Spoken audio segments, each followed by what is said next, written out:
investigation. We will ultimately rule out any suspicious activity. We do not believe that that's the case right now. And once we have cause and origin done, we'd be able to report further information on that. I'd just like to say that when we have fires that happen in the middle of the night, we have occupants that are sleeping on the second floor of a home.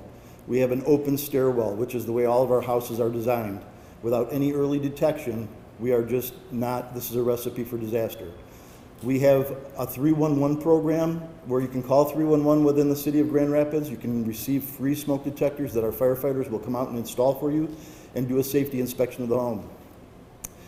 Some of these deaths right here, this is a tragic incident for this family, but these deaths can be prevented with early detection and possibly could have made a big difference in this family's livelihood or in the lives of these families members.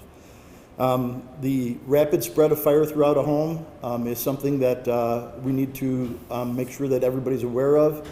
Sleep with your bedroom doors closed, and that prevents the rapid spread of fire through those sleeping areas. And with early detection and those things done, we can make a safer environment in our households. I'll take any questions at this time.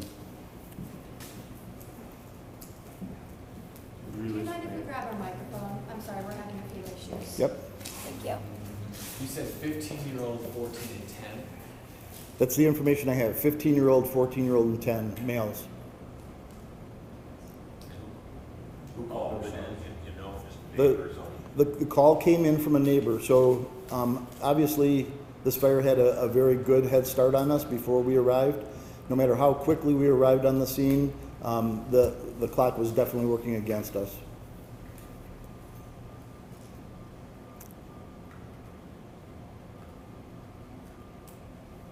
Can you kind of reiterate to people who are watching this at home who maybe don't think it's important, or maybe it's just an afterthought to have a smoke detector, kind of paint that picture for them and how easy it is for them to get in contact with you guys? The program we have in place has been extremely successful. Our goal is to install as many as we can in every residence. The average number of detectors that we find that would cover a house such as this one would be between 5 and 8 detectors, and also carbon monoxide detectors. The fact is that we need detectors not only in every bedroom but also in every common area of the home, and that provides that early detection. These smoke detectors nowadays have a 10-year battery, so the problems that we used to have with annual battery change out are not there anymore. It's free. All you have to do is contact 311 or go to our website, but in the city of Grand Rapids, you're able to contact 311 and we're able to send crews out and schedule that appointment to come out and install those. There really is not any good reason why people should go without detectors in their homes within the city of Grand Rapids. Do we have any idea what, I know it's still early, what could have caused this fire, and how are you so certain that it's not suspicious? Well, again, we have our cause and origin team out there right now, and initial indications are that it looks, we're not seeing things that lead us in a direction that is suspicious, but we always need to rule that out. So our common way we do that is we have an arson dog come and sniff for accelerants, and once that's ruled out, then the investigation is taking the investigators in the course. So they're looking for signs of how they can determine where that location of the fire started, and there's ways that we can determine that based on what the char patterns are, how deep the char is, what the pattern looks like, and how it emanates. And so they're studying that right now, and they're also digging through those areas to try and come up with the evidence that they would need to be able to rule out other things such as electrical or other things that would contribute to the spread of the fire. Again, I know it's really early, and this is a tough question. Do we have any indication of cause of death? Is it smoke related or heat? Yeah, that's only done once we have an autopsy. And but I can tell you that crews informed me last night or this morning that we did not have much fire damage, if any at all, to the second floor of the home. And so it's just those toxic products of combustion that are pushed in front of the fire that get up there. And sometimes, you know, people might not even wake up as a result of that because they become overcome. So that's why the need for early detection is so important. Where were they? How many rooms were they in different rooms? I believe that there were 3 bedrooms on the second floor of the home, and they, all the victims from the second floor were located in those individual bedrooms. They were not together in any one room. They were all pretty well separated. There also were a couple animals that perished as a result of the fire. I can't tell you how many, but I believe what I heard was 2 dogs.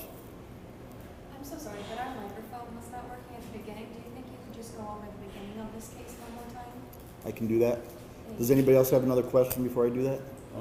Were they all unconscious when we got there? Everybody that was removed from the building was unconscious and not responding and pulseless and breathless.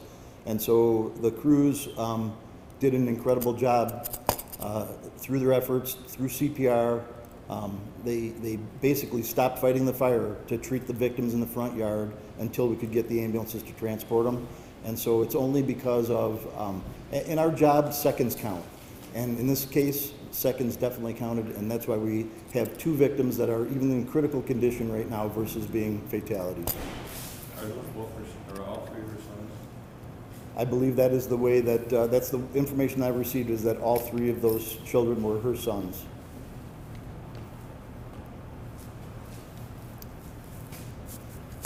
So at 12:23 this morning in the 2900 block of Dawes, crews responded to a 2-story wood frame residence with heavy fire showing from the first floor. We were given initial reports that there were victims on the second floor of the residence. Crews rapidly were able to evacuate those residents via ladder and also front stairwell to the front yard of the house, at which time it was determined they were pulseless and breathless. Crews initiated CPR on the scene. Those mother of 35 years of age was declared dead at the scene, and 3 children, ages 14, 10, and 15, were transported via ambulance to DeVos Children's Hospital as well as Spectrum. At the hospital, a 15-year-old male was pronounced dead, and the 2 others, 10 and 14-year-olds, remain in critical condition.